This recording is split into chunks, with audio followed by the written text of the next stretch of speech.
Assalamualaikum warahmatullahi wabarakatuh.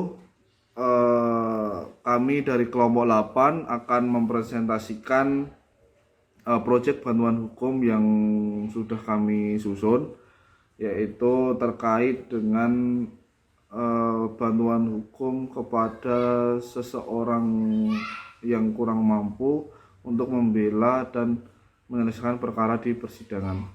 Sebelumnya, perkenalkan anggota kelompok kami. Yang pertama saya sendiri, Mahindra Pratama Putra, kemudian ada Dimas Danu Wicaksana, ada Rizky Pratama Aristia Putra, ada Wisnu Wibawanto Dwi Putra, dan juga Muhammad Agung Dimas.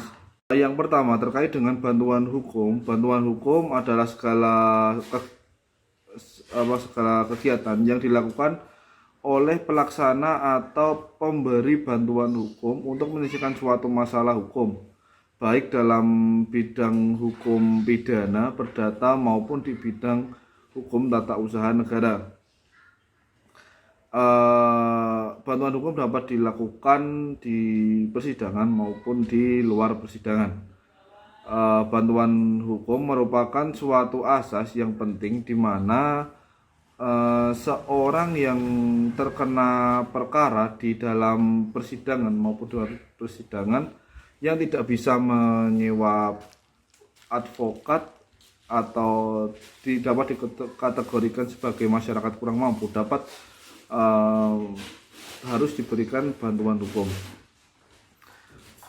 Bantuan hukum ini diperkenankan untuk masyarakat yang kurang mampu. Jadi untuk syarat mendapatkan bantuan hukum ini memang harus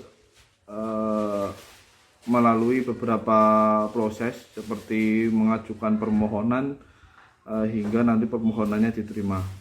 Baik, langsung saja terkait dengan kronologi kasus yang kami ungkit, yaitu terkait dengan Tajudin, itu seorang penjual cobek yang ditangkap karena dia dituduh memperkerjakan anak di bawah umur yang anak tersebut merupakan keponakannya sendiri. Untuk itu kronologi kasus akan dijelaskan oleh teman saya. Baik, selanjutnya yaitu kronologi kasus. Jadi kronologi kasus ini yaitu Tajudin itu merupakan pria parubaya yang tinggal di rumah sangat sederhana di kampung pojok RT 4 RW 10 Desa Jaya Mekar, Padalarang, Bandung, Jawa Barat.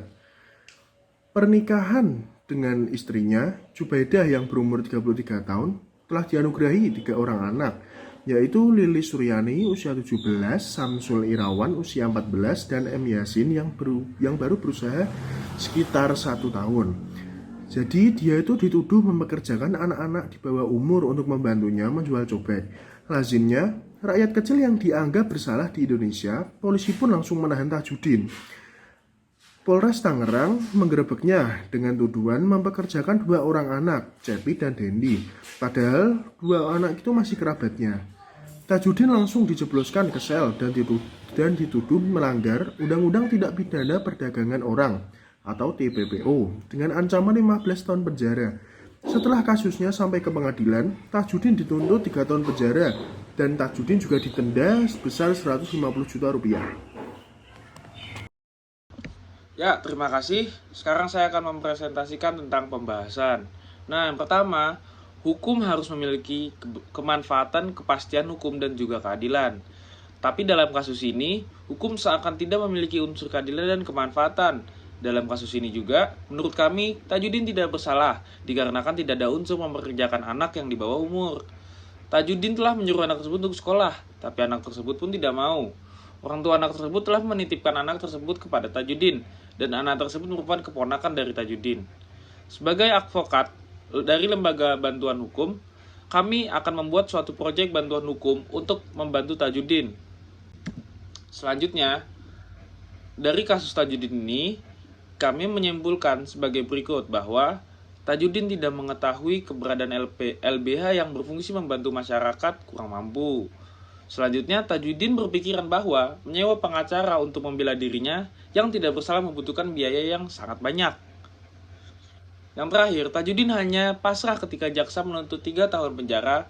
Tidak hanya itu, jaksa juga meminta Tajudin membayar denda seharga 120 juta rupiah.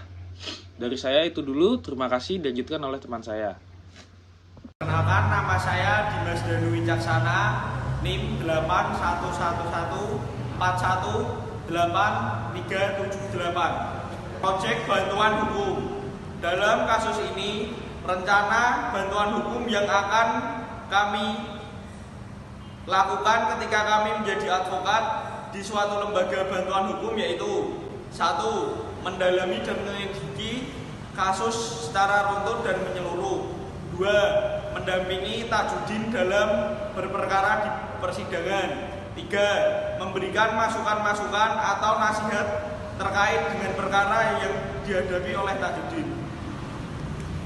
Perkenalkan, nama saya Wisnu Bawanto Putra, NIM 8111419249. Di sini saya akan melanjutkan untuk membahas mengenai proyek bantuan hukum dari kelompok kami.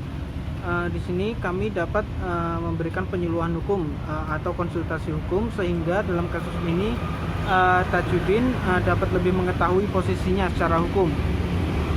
Kemudian dalam ranah bantuan hukum litigasi, kami sebagai mahasiswa